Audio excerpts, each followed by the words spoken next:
The phone rings. You look at the screen. You see the name. Instantly, your stomach knots. A chill runs down your spine. For a split second, you want to throw the phone against the wall. You want to scream, "Please, just leave me alone." But what do? You take a deep breath, you swallow the discomfort, you put on a fake smile, slide to answer, and say in your sweetest voice, "Hey, I'm here. What's up?" In that moment, you aren't being a good friend. You have just betrayed yourself. Stop lying to yourself right now. We often give this behavior beautiful names. I'm a nice person. I'm easygoing. Or I just don't want to upset anyone. Wrong. Let me tell you the naked truth that no one else dares to say. That is not kindness. That is fear.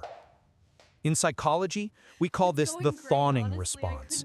It's when your nervous system is so panicked, it believes the only way I can be safe, the only way I won't be abandoned, is to make this person happy. You are not living your life. You are acting as a 24/7 server for other people's emotions. You say yes to overtime when your body is exhausted. You say yes to pointless meetups when you just want to go home and sleep. You say yes to lending money even when you're broke yourself. You are setting yourself on fire just to keep others warm. And what is the price you pay? It isn't their gratitude. The price is burnout. It is unexplained anxiety, and most dangerously, it is a hidden resentment accumulating every day like poison inside you, waiting to explode. Enough. Today, that ends. This video is not a collection of cliché communication tips like how to say no politely. No, I will give you a complete 3-step blueprint. We will perform surgery on your mind to uproot that fear at its source.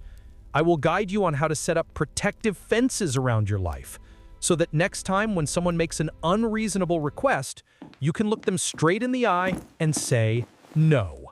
A calm no, a firm no, and most importantly, a no without a single ounce of guilt attached. Welcome to Psych Blueprint. Before I give you the tools to say no, we need to clear up a toxic misunderstanding that is holding you back. When I say the word boundaries, what do you picture? Most people imagine thick, cold stone walls. We think setting boundaries means pushing people away, being cold, selfish, and lonely. That is why you are afraid of it. You are afraid that if you have boundaries, you will lose love. But let me give you a new blueprint for this concept. A boundary is not a stone wall. A boundary is like the gate to your house. Imagine your life is a house. You have a yard, a living room, and a private bedroom. If you have no boundaries, it means your house has no doors. Anyone walking down the street can barge into your living room, turn on the TV, raid your fridge, and trash the floor whenever they want. And you just stand there, smiling and cleaning up the mess because you want to be a hospitable host. That is insane, right? Boundaries are simply installing a gate and a lock. It doesn't mean you hate your neighbors. It just means you have the right to decide who gets to come inside, who has to stay out in the yard, and who is not welcome at all. It is how you teach people how to treat you. And here is the most important thing you need to understand about the cost of leaving your door wide open. Picture an emotional bank account inside you. Every time you say yes to something you don't want to do, you are making a huge withdrawal from that account. You withdraw patience. You withdraw energy. You withdraw time. And when you keep withdrawing without depositing, you go bankrupt. When that emotional account hits negative numbers, it doesn't just disappear. It transforms into something much scarier: resentment. You start secretly hating the person you're helping. You get annoyed when you see their text messages. You become irritable with your kids or your spouse because you have drained all your energy elsewhere. That fake kindness is actually killing your real relationships. So next time, before you nod yes out of reflex, I want you to ask yourself just one question, a question that changes everything. If I say yes to them, what am I saying no to for myself? Are you saying no to your sleep? No to playing with your kids? No to your mental health? You cannot pour from an empty cup.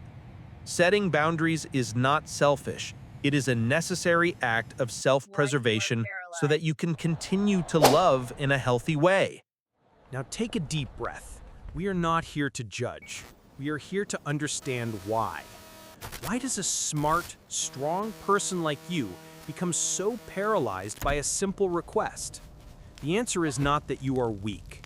The answer is your brain is trying to protect you, but it is running on software that is thousands of years out of date. First, let's look at evolutionary fear. Back in prehistoric times, if you were rejected by your tribe and kicked out, it meant death. You could not survive alone in the wild. So the human brain developed a hypersensitive alarm system. Pleasing others equals staying in the group equals survival. Conversely, saying no equals being hated equals being exiled equals death. That knot in your stomach when you think about refusing someone, that is primal fear. Your brain is screaming that your life is in danger, even though you were just turning down a coffee date. But genetics is only one part. The bigger part comes from your childhood script. Think back to when you were little. Many of us grew up as the good child. We were praised when we were obedient. We were loved when we didn't cause trouble. We learned that love was conditional. If your parents were tired, irritable, or busy, you might have learned to become a tiny peacemaker.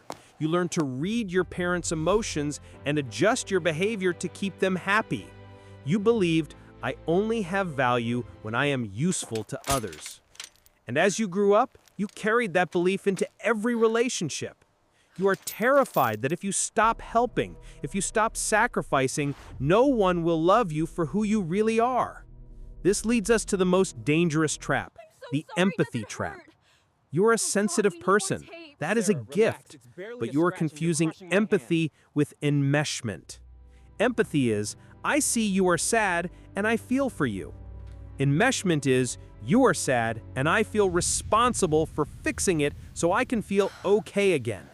You rush to fix other people's problems not because they need it, but to relieve your own discomfort at seeing them upset. Finally, let's talk about guilt. There are two types of guilt. Type 1 is true guilt. This is when you kick a cat or steal something. You violated a moral code. Type 2 is false guilt. This is when you simply failed to meet someone else's expectations. Do you feel guilty for resting while your husband is working? That is false guilt. Do you feel guilty for not answering your mom's call at midnight? That is false guilt. You did nothing wrong. You are just a human being with limits. And accepting those limits is not a sin, it is maturity. We understand why you are afraid. Now it is time to rebuild the system. You don't need to change your entire personality. You just need a new toolkit. Here is your 3-step blueprint to take back control of your life. Step 1. The power pause. What is your biggest mistake? It is answering immediately. When someone asks, "Are you free this weekend?" your automatic reflex is to nod. The first rule of the blueprint, never say yes in the first 10 seconds. Buy yourself some time. Time is the distance between an emotional decision and a logical one. Install this mantra into your mental cache right now. Let me check my calendar and get back to you. This phrase is a perfect shield. It gives you the space to go home, look at your schedule, check your energy levels, and ask yourself, do I actually want to do this? If the answer isn't a hell yes, then it should be a no. Step 2. The script library. Okay, you bought yourself time and decided to decline. But how do you say it without starting a war? Depending on who you were talking to, we have 3 levels of no. Level 1. The soft no. This is for people you love and healthy relationships. The formula: validate, decline, alternative. Example: I really appreciate you asking, validate, but I'm totally drained this week so I can't make it, decline.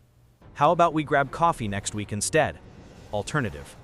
You maintain the connection, but you protect your energy. Level 2. The direct no. This is for work, colleagues, or casual acquaintances. Here, we apply the golden rule: no is a complete sentence.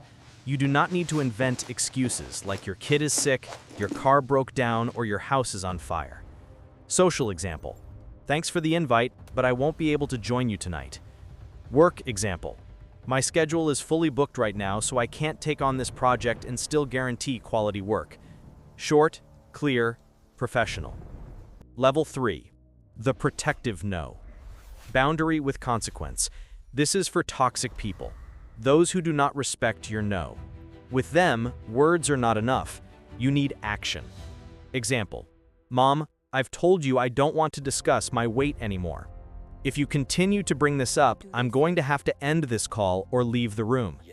And here is the most critical key in step 2. Don't fall into the J.A.D.E trap. J.A.D.E stands for justify, argue, defend, explain. When you over-explain, I can't go because I have to cook dinner and my husband is coming home late and the kids, then you are handing them an opening to negotiate. Oh, dinner is quick, just come for a bit. Don't explain, declare. Step 3. Surfing the guilt. This is the hardest step. The moment you say no, a wave of guilt will crash over you. Your heart will race. You will think, I am a terrible person. They're going to hate me. This is when you need to be the most rational. In behavioral psychology, we call the other person's reaction an extinction burst. When you stop pleasing them, they won't just happily accept it, they will react harder. They might get angry, accuse you, or give you the silent treatment to manipulate you back into compliance. Do not panic. That is a sign your boundary is working. If they get mad because you set a boundary, that is the clearest proof that they were profiting from you having none. Sit with that guilt. Do not text to apologize. Do not take it back. Treat that guilt like muscle soreness after the gym. It doesn't mean you are injured, it means you are getting stronger. Finally, I want you to imagine something. Think about the people you truly respect and admire in your life. Are they the ones who say yes to absolutely everything? No, definitely not. They are the people who know who they are. They know how valuable their time is. And when they say yes to you, you know they truly mean it. Their agreement carries weight because they don't give it away cheaply. That is the person you can become. I know starting to build a gate for your house is scary. You're afraid of losing friends. But remember this, the people who truly love you will respect that gate. They want you to be rested. They want you to be happy. And the people who leave just because you start saying no, let them go. They don't love you. They only love the convenience you provide for them. Their departure is not a loss, it is a cleansing. So here's my first challenge for you, the 24-hour no explanation challenge. In the next 24 hours, I want you to decline one small request, anything at all, but you are not allowed to give a reason.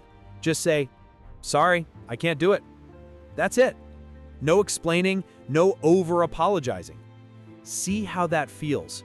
It will be terrifying, but it will also be incredibly liberating. If this video helped you find the key to your gate, hit that like button. And if you are ready to build a stronger life, subscribe to Psych Blueprint. We release new blueprints for your mind every week.